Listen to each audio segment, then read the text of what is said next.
আসসালামু আলাইকুম সুপ্রিয় সপ্তম শ্রেণীর শিক্ষার্থী, আমরা আজকে তোমাদের দ্বিতীয় অধ্যায় সমানুপাত ও লাভ ক্ষতি এই অধ্যায়ের অনুশীলনী 2.2 এর 1, 2 এবং 3 নম্বর প্রশ্নের সমাধান করব। তো প্রথমে 1 নম্বর, এখানে বলা আছে একজন দোকানদার প্রতি মিটার 200 টাকা দরে 5 মিটার কাপড় কিনে প্রতি মিটার 225 টাকা দরে বিক্রয় করলে কত লাভ হয়েছে। তাহলে এখানে দেখো, ক্রয় মূল্য হচ্ছে 200 টাকা আর বিক্রয় মূল্য 225 টাকা প্রতি মিটারে। তার মানে এখানে আমাদের কিন্তু আহ, বিক্রয় মূল্যটা বেশি, তাই এখানে লাভ হয়েছে। তাহলে আমরা দেখো 1 নাম্বার লিখবো যে বিক্রয় মূল্য বেশি, তাই লাভ হয়েছে। অর্থাৎ বিক্রয় মূল্য ক্রয় মূল্যের চেয়ে বেশি, এজন্য বিক্রয় মূল্য বেশি হয়, লাভ হয়েছে। তাহলে সুতরাং এখানে আমরা লিখবো যে প্রতি মিটারে লাভ হয়, প্রতি মিটারে লাভ হয় সমান, দেখো বিক্রয় মূল্য হচ্ছে 225 টাকা আর ক্রয় মূল্য 200 টাকা। তাহলে বিক্রয় মূল্য থেকে আমরা ক্রয় মূল্য বাদ দিব, টাকা। তাহলে সমান এটা হবে 25 টাকা। এটা হচ্ছে প্রতি মিটারে লাভ হয়েছে। তাহলে 5 মিটারে কত লাভ হয়েছে এটা আমরা বের করবো এখন। তাহলে সুতরাং 5 মিটারে লাভ হয় সমান, তাহলে 25 টাকার সাথে আমরা 5 গুণ করব, এত টাকা। প্রতি মিটারে লাভ 25 টাকা, তাহলে 5 মিটারে লাভ 25 গুণ 5 টাকা।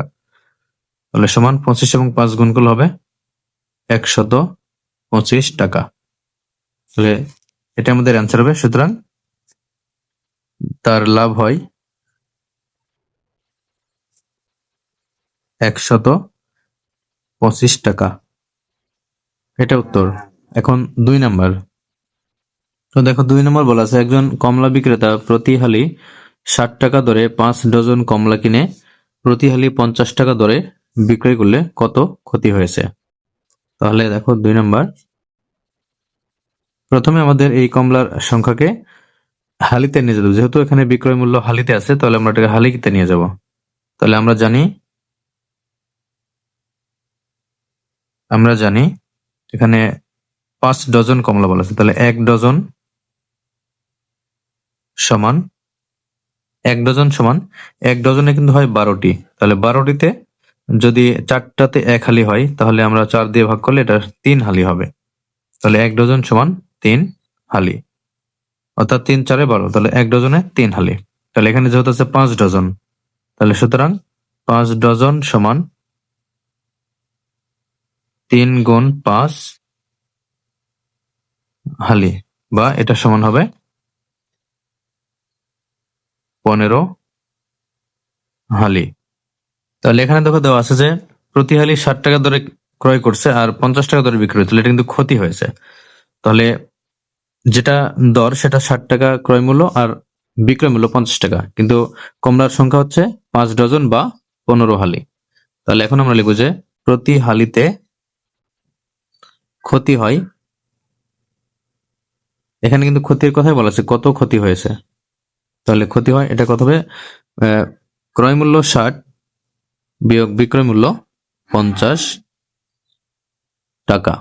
তাহলে সমান 60 থেকে 50 বাদ দিলে এখানে হবে 10 টাকা। তাহলে মোট কমলার সংখ্যা হচ্ছে 15 হালি। তাহলে আমরা বলবো যে সুতরাং 15 হালিতে ক্ষতি হয় সমান, তাহলে 10-এর সাথে আমরা 15 গুণ করব। যেহেতু 1 হালিতে ক্ষতি 10 টাকা, তাহলে 15 হালিতে ক্ষতি হবে 10 গুণ 15 টাকা। তাহলে 15 এবং 10 গুণ করলে 150 টাকা। তাহলে সুতরাং ক্ষতি হয় 150 টাকা। এটা উত্তর। এখন 3 নাম্বার। তাহলে 3 নাম্বার দেওয়া আছে রবি প্রতি কেজি 40 টাকা দরে 50 কেজি চাউল কিনে 44 টাকা কেজি দরে বিক্রয় করলে কত লাভ বা ক্ষতি হবে? এখানে কিন্তু ক্রয় মূল্য 40 টাকা, বিক্রয় মূল্য 44 টাকা, এটা কিন্তু কেজিতেই দেওয়া আছে। তাহলে যেহেতু ক্রয় মূল্য থেকে বিক্রয় মূল্য বেশি, তাই এখানে কিন্তু লাভ হয়েছে। তাহলে এখানে আমরা লিখব যে ক্রয় মূল্য বা বিক্রয়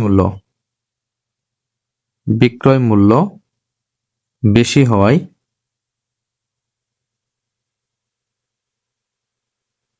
লাভ হয়েছে। তাহলে লাভ হয়েছে, এখানে এখানে দেখবো যে প্রতি কেজিতে কত টাকা লাভ হয়েছে আমরা বের করবো। তাহলে প্রতি কেজিতে লাভ হয়